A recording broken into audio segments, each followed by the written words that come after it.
ہری پور میں یوم آزادی کے حوالے سے شہر بھر میں دوسرے روز بھی تقریبات کا انعقاد کیا گیا۔ کمشنر ہزارہ نے مختلف تقریبات میں خود شرکت کی۔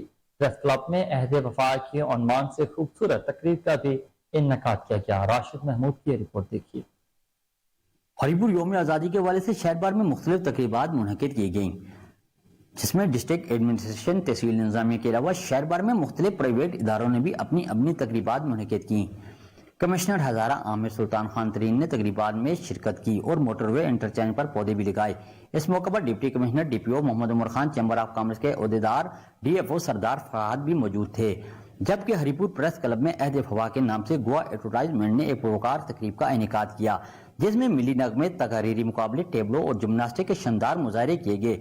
تقریب میں بچوں، بزرگوں، نوجوانوں اور خواتین کی کثیر تعداد بھی موجود تھی۔ اس موقع پر ہری پور پریس کلب کے صدر ذاکر حسین ترونی نے گوا ایڈورٹائزمنٹ کا شکریہ ادا کیا۔ خطاب کرتے ہوئے کہا کہ یہ ملک ہمارے آباء و اجداد کو کسی نے پلیٹ میں رکھ کر نہیں دیا ہے، بلکہ بڑی قربانیوں کے بعد حاصل کیا گیا ہے۔ ان کا مزید کہنا تھا کہ کھیلوں کے فروغ کے دینے کے لیے فوٹو سیشن سے ہٹ کر میدانوں میں نوجوانوں کو پروموٹ کرنا ہوگا۔ کہ 1947 کو یہ پاکستان ہمیں کسی نے پلیٹ میں رکھ کے نہیں دیا تھا۔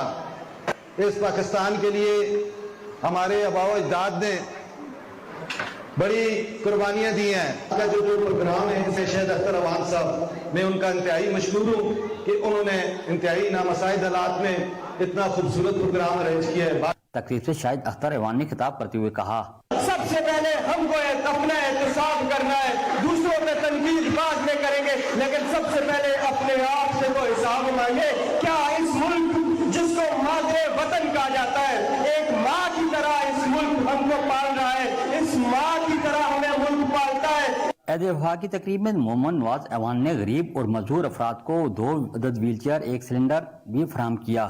اس موقع پر محمد نواز ایوان نے خطاب کرتے ہوئے کہا کہ غریب اور مسکین کی خدمت کرنا ہماری اولین ترجیح ہے۔ آخر میں مقابلوں میں حصہ لینے والوں کو سرٹیفکیٹ بھی دیے گئے۔